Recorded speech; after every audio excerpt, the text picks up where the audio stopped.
We fitness piggies are eating a lot of great slop today because we have new fitness industry drama. I think that the fitness industry in particular is an industry that thrives a lot on drama because, basically we have this whole thing where lifting, exercising itself is honestly kind of boring, kind of simple. And we also have steroids. And steroids are, like a big nexus for drama because everyone has to pretend that they're not on steroids and they have, really, really vested interest in lying about that. And so everyone loves any tiny kind of drama. Like you throw steroids in the mix, just, great fuel to the fire. But in any case, we are dramatic people, and that's why we're very excited about the latest debate, spat, whatever you want to call it, critique between Solomon Nelson and Dr. Mike Israetel. So, for those of you who don't know, I'm going to give you a quick summary of the situation and also give you my thoughts on the whole situation. So you may know Dr. Mike Israetel. He is like a big science-based fitness guy here on YouTube. And he's a big guy, but he also gets a lot of critiques. There are a lot of people who say that, he sort of misrepresents or overinterprets the science sometimes. He's mega confident in ways that, people are like, hey, maybe you need to pump the brakes a bit.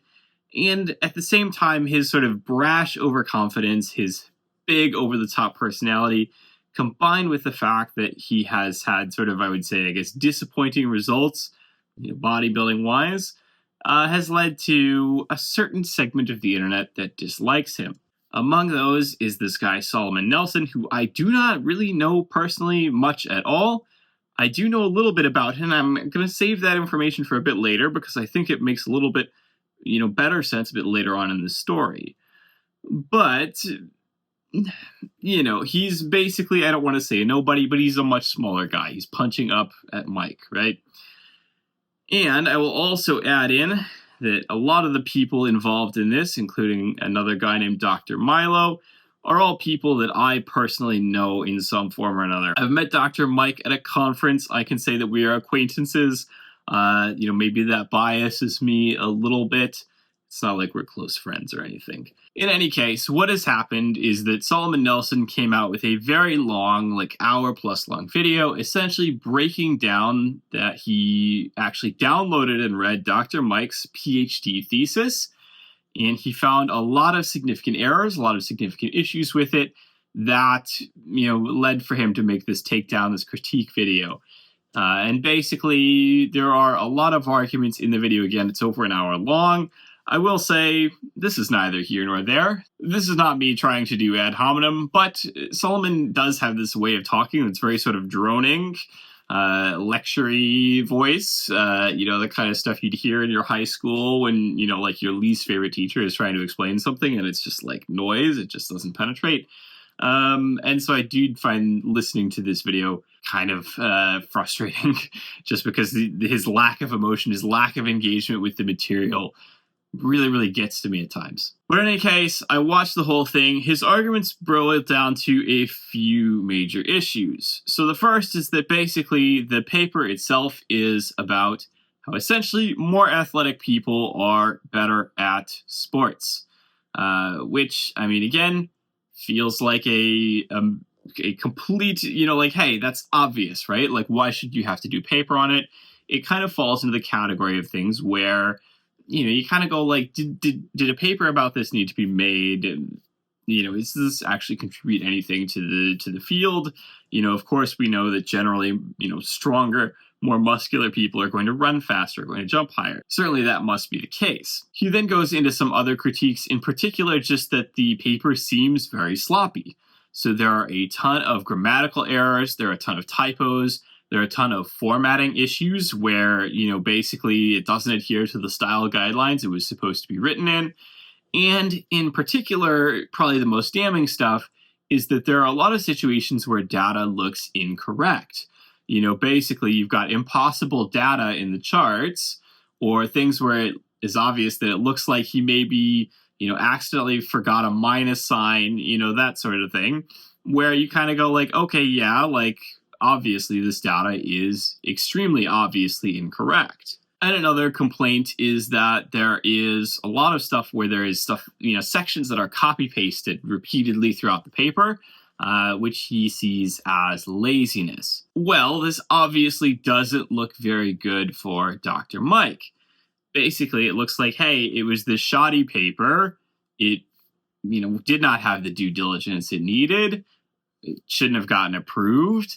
He probably shouldn't have gotten his PhD. And yet, Dr. Mike is out here, the guy who constantly brags about his PhD. Again, very big personality, constantly taking down other people because he's a PhD and they aren't, and so on. And so this calls that whole thing into question, right? It calls his whole persona into question because, again, his PhD is a big part of his persona. He goes by Dr. Mike, right? And to be very clear, when I say Dr. Mike, I mean Dr. Mike Israetel, the big jacked guy, and not the other Dr. Mike, who is a totally different influencer, who is a doctor, medical doctor, not, a PhD in sports science. So for about the past week or so, I would say, basically Dr. Mike doesn't make any kind of statement about it. He doesn't respond to it. And in the meantime, a lot of people make, follow-up videos, right? A lot of the Mike haters come out of the woodwork to go, oh, look at Solomon's video.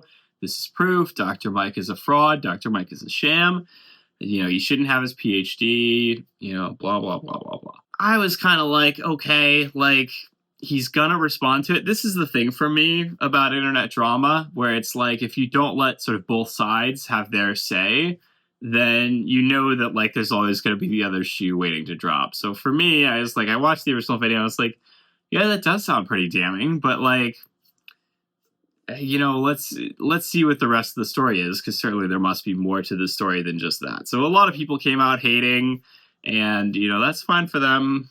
Not really my thing, right? And so yesterday, in collaboration with Dr. Milo Wolf, who is another doctor, he made a response video. And that response video hinges, I would say, on basically two very specific arguments. The first very specific argument is, redressing the issue or the claim that it was unoriginal, or that, it was just sort of a, hey, everyone knows this, why did you have to do a study about it sort of thing?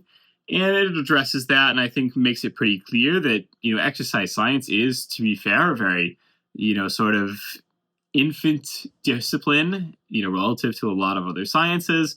Genuinely, it is, I would say, really only 20, 30 years old in any real sense.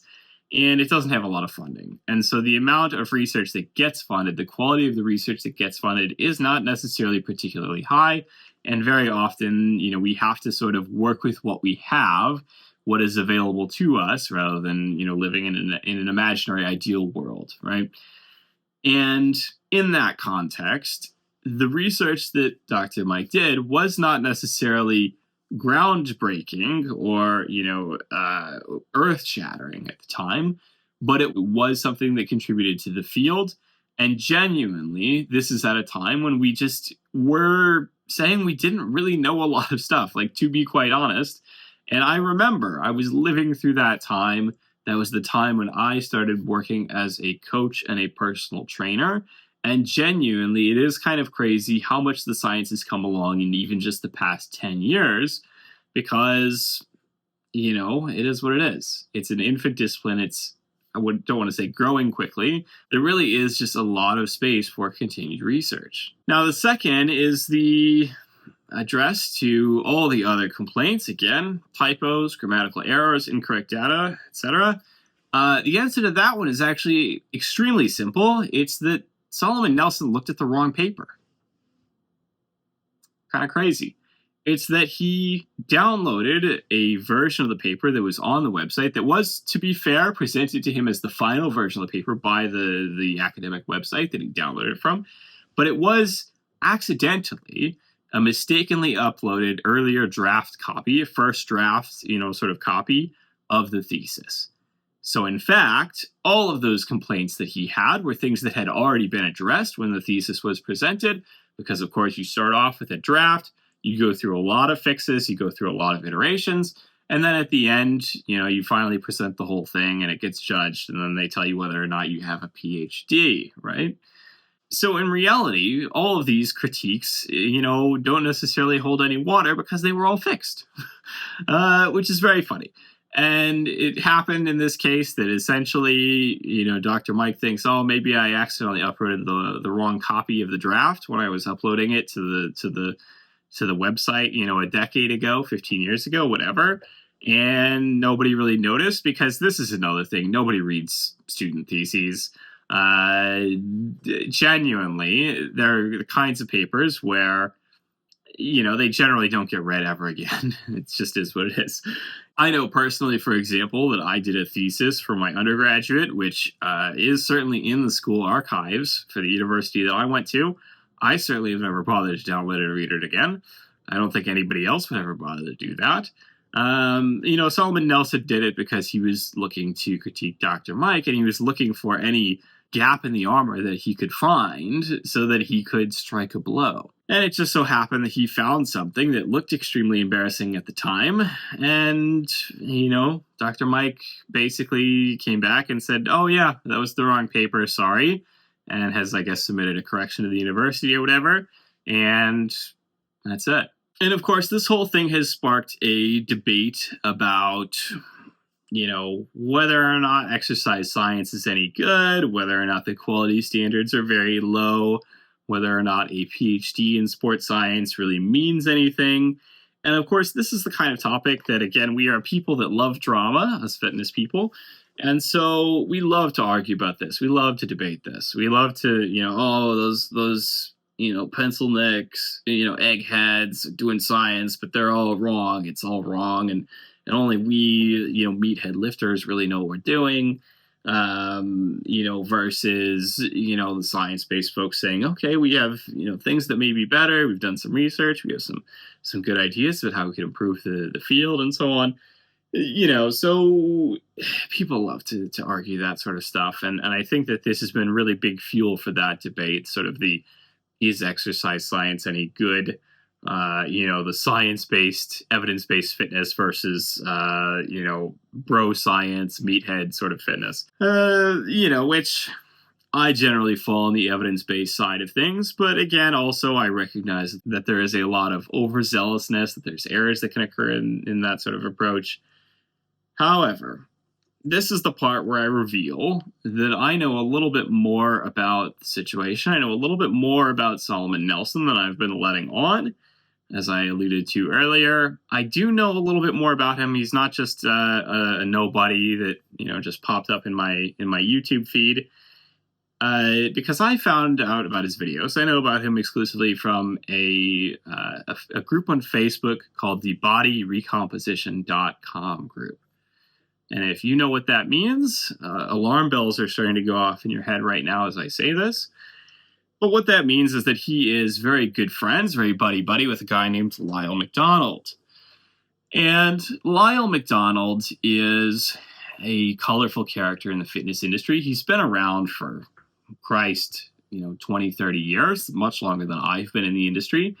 And he's kind of a notorious troll. He is a guy who has always been sort of on the evidence-based side of things, but he has... he's very often the kind of person who exemplifies a lot of the worst things that people say about the evidence-based side of the fitness industry, which is that he'll say, really, really overconfident things. And then he's kind of an asshole. He's kind of a troll. So if you critique him, if you respond to him, if you push back on anything he says, he'll immediately start, going into tirades against you. And, as a result, he's burned a lot of bridges in the fitness industry. He's not really a beloved figure, right? He's very much a troll who likes to, seek up drama. I'm sure if he finds this video, he's going to sick a bunch of his followers on me, because he does obviously have a small but dedicated band of followers. He does have a specific niche corner of the internet, which, has worked well for him, has sustained him as a coach, having his own coaching business for his lifetime. He's very much the drama. He is the drama. He's the kind of person who creates internet drama just to get attention. And at the same time, I will say, I remember, Lyle, I remember all the crazy things that we've seen you do on the internet. There was a time, a very long time ago, when Lyle made an ebook. It was called I Walk in Two Worlds or something like that. And it was about how he had secretly been living a double life where he was like an owner of a bunch of strip clubs I think it's the Austin area that he's in, and how he was sort of balancing being like a strip club owner with like being a fitness guy, but also not telling anybody that he owned a bunch of strip clubs or, like whatever the case was. And I guess he wrote this ebook because he thought it would, I don't know, be an interesting story or something. But the launch of it went over so poorly. I guess the reception went so poorly that he basically scrubbed, all knowledge of this from the internet. You can only find oblique references to it in forums today. You cannot find, as far as I know, the original text of the book. And so, that's a thing. Things that are just a bit much. He's a bit of a character. And so Solomon Nelson and Lyle McDonald are buddy-buddy. They're good friends. And that, to me, puts a lot of it casts a very big shadow over anything Solomon Nelson says. Because if they're friends, and I know who Lyle is and how Lyle tends to act, this kind of makes me question Solomon's motives as well. It makes me wonder, hey, if Solomon is supposed to be so scientifically rigorous, why is he hanging out with a guy like Lyle McDonald, who's basically just a drama hound, and who, is really very willing to twist the research to suit his own arguments? And to follow up on that, I think the most damning thing that I have found in the entire, the fallout, the reaction to all of this, is this post, which I'm going to put up on the screen from the bodyrecomposition.com Facebook group, again, Lyle's Facebook group, in which they basically looked at the response video to Solomon's original critique video by Dr. Milo, and they just said, hey, how can we come back from this? How can we respond to this? What is the right way to critique Dr. Mike, given that we clearly missed the mark with the original critique, and it turns out that we downloaded the wrong paper. And to me, that reads as somebody who's not necessarily trying to get to the truth of the situation. Somebody who's not really interested in, really figuring out, it's like, hey, you're not having this argument because you necessarily want the field of exercise science to be better. You don't necessarily want the science to be better. You don't necessarily want the science communication to be better. You just come off as somebody who wants to critique Dr. Mike and is looking for any way to do that. And to me, there's, when you're having it like an argument, there's this distinction between, people who are having an argument because they want to, basically come, to sort of like the right conclusion, which is an answer that is more correct or an answer that is beneficial to all parties or whatever the case is, versus somebody who wants to have an argument just because they want to win points, because they want to win the argument. They want to be the person who is the victor, right? They just want to dominate the other person. Those two kinds of argumentation, you can see them all the time. You can see them in your interpersonal arguments. You can see them, you can tell when a person is arguing in good faith, attempting to come to a mutually beneficial truth versus somebody who's arguing in bad faith and just wants to win points. And this really comes off like the latter. When you are trying to crowdsource ideas for how to get back at somebody because you've clearly lost the argument and you just want to come up with some kind of comeback, that really stinks of, hey, I don't actually care about the debate itself. I don't really care about the argument. I just want to win points. To be fair, this is something that Dr. Milo brought up in his response video. In my view, it comes across more like a hit piece than an unbiased critique. And when you look at the broader context, the pattern becomes clear. To date, Solomon has made more than 10 videos about Mike. That's over 13 hours of content, targeting a single person.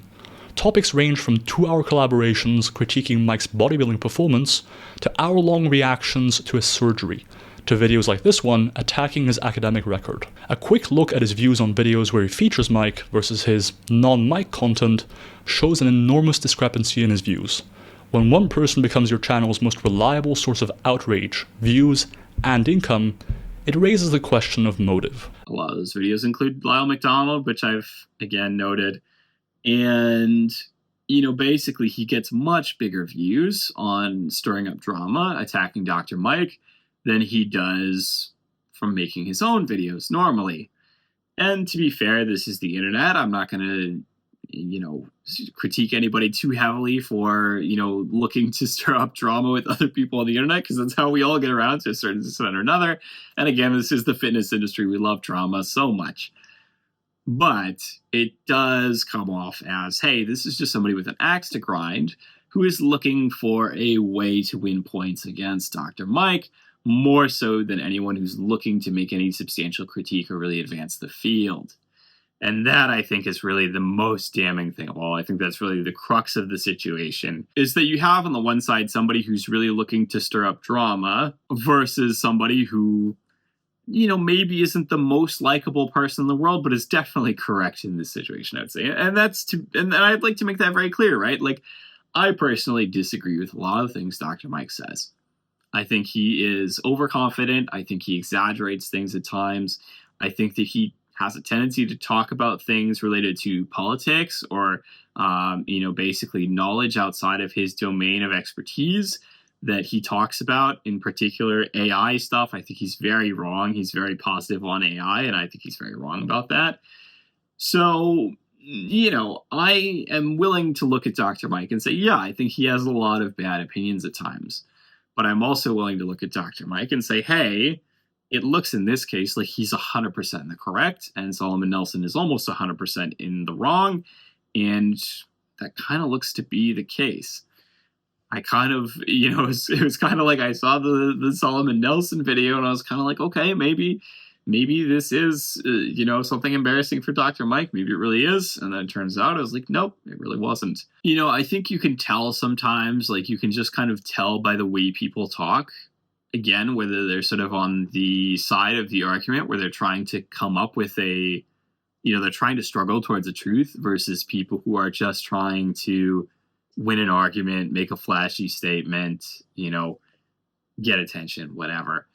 And for all of Solomon Nelson's, ostensibly sort of measured critique, and again, for all of how much his voice personally drives me up a wall a little bit, his style of delivery drives me up a wall a little bit. It doesn't really come off like he's really trying to get to the heart of the situation. Because to me, if I had this paper, right, like if I was just like, hey, I am going to try and figure out what the situation is here, because obviously this paper looks so egregiously wrong that it couldn't possibly be correct, I would reach out to Dr. Mike for a statement. And then I would make a video critiquing it if the statement was, not sufficient. But, the fact that it's very funny to me that he basically did all of this where he, to me, it's like, okay, you download the paper, you see that this paper looks incredibly bad, and you don't then go to the guy to be like, hey, do I have the right paper? Is this the right paper? Is this correct? As just a check before I decide to start making a big expose video about it, right?